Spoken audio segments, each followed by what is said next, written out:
mencoba menjawab pertanyaan soal manajemen strategik. Soal pertama, proses manajemen strategik didasarkan atas keyakinan bahwa perusahaan sebenarnya secara terus-menerus memonitor kejadian dan prospeknya atas kecenderungan dari faktor waktu apabila diperlukan. Jelaskan pengertian pertanyaan tersebut.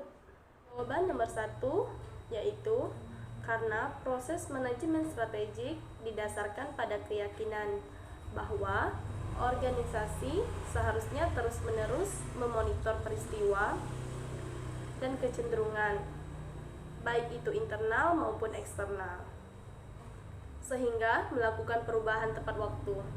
Teknologi informasi dan globalisasi adalah perubahan eksternal yang mengubah bisnis dan masyarakat. Arus informasi yang cepat menghilangkan batas negara sehingga orang dari seluruh dunia dapat melihat sendiri bagaimana cara hidup orang lain. Dunia menjadi tanpa perbatasan sehingga warga negara global, pesaing global, pelanggan global, pemasok global, dan distributor global. Penerapan manajemen strategi justru sangat dibutuhkan guna apa yang diinginkan bersama dapat kita capai dengan sebaik mungkin. Soal nomor 2. Perlukah suatu organisasi bisnis mempunyai visi dan misi? Jelaskan dengan argumentasi yang rasional. Jawabannya, dalam sebuah organisasi atau suatu lembaga, adanya visi dan misi merupakan hal yang penting dalam usaha untuk menjalankan seluruh kegiatan dalam organisasi atau lembaga tersebut. Setiap visi dan misi yang berbeda-beda sesuai dengan tujuan yang diinginkan oleh masing-masing organisasi tersebut. Karena visi dan misi akan menjadi landasan dasar bagi organisasi, maka biasanya visi dan misi diciptakan saat organisasi sedang akan dibangun. Oleh karena itu, visi dan misi memiliki peranan penting bagi berjalannya sebuah organisasi. Soal nomor 3 yaitu bagaimana proses untuk mendapatkan suatu peluang dan ancaman sehingga sampai didapatkan faktor-faktor kunci sukses atau KFS di bidang peluang-peluang dan ancaman. Jelaskan dan jika perlu disertai contohnya. Bagaimana proses untuk mendapatkan suatu kekuatan dan kelemahan sehingga sampai didapatkan faktor-faktor kunci sukses atau KFS di bidang dan kelemahan. Jelaskan dan jika perlu disertai contohnya. Jawaban nomor 3 yaitu dengan melakukan kegiatan menentukan strategi perusahaan yang dilihat dari perusahaan itu dan menjadikan sebuah peluang yang dimanfaatkan oleh perusahaan. Peluang terjadi dari pembisnis yang berminat menjadi partner bisnis untuk memperluas usahanya. Terdapat beberapa perusahaan dari luar negeri, dukungan dari pemerintah atas pertumbuhan dari usahanya, dan terdapat banyak pasar yang bisa dimasukkan oleh perusahaan.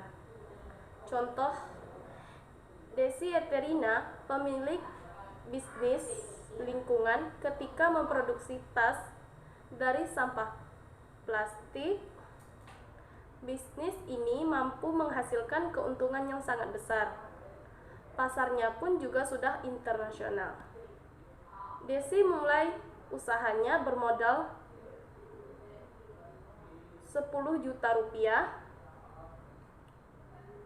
untuk membeli berbagai perlengkapan untuk memasarkan produknya melalui media sosial dengan membangun kesadaran penggunaan produk ramah lingkungan, yaitu dengan mempersiapkan terhadap suatu hal yang mungkin dihadapi oleh bisnis yang akan didirikan. Hal yang harus diperhatikan dalam ancaman bisnis yaitu meningkatkan kenaikan bahan baku, memikirkan kelangkaan pemasok peralatan, memikirkan bencana alam.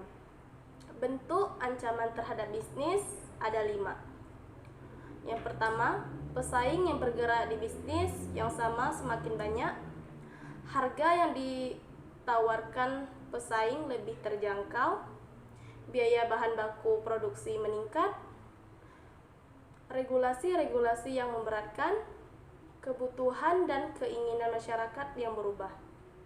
Di bidang kekuatan, konsep gaya yang ditawarkan adalah kekinian atau up to date. Berikutnya yaitu soal nomor 4. Jelaskan yang dimaksud dengan analisis kekuatan dan kelemahan perusahaan dan apa pula tujuan analisis tersebut, serta bidang apa saja yang dianalisis. Berikan contohnya. Jawaban nomor 4 yaitu analisis kekuatan dan kelemahan yang berasal dari internal perusahaan Anda, hal yang dapat Anda kontrol dan dapat berubah. Contohnya properti intelektual. Kekuatan adalah poin internal dan positif dari perusahaan atau yang berada di bawah kendali kita. Contoh proses bisnis yang berhasil. Aset apa yang dimiliki tim seperti teknologi, peralatan pendanaan, dan lain-lain. Kelemahannya adalah faktor negatif yang mengurangi kekuatan Anda, hal yang perlu ditingkatkan agar kompetitif. Contoh, apa jabatan ideal untuk menunjang perusahaan? Tujuannya adalah membenarkan faktor internal dan eksternal perusahaan yang telah dianalisis agar perusahaan berjalan dengan baik, maka perusahaan mengolah untuk mempertahankannya.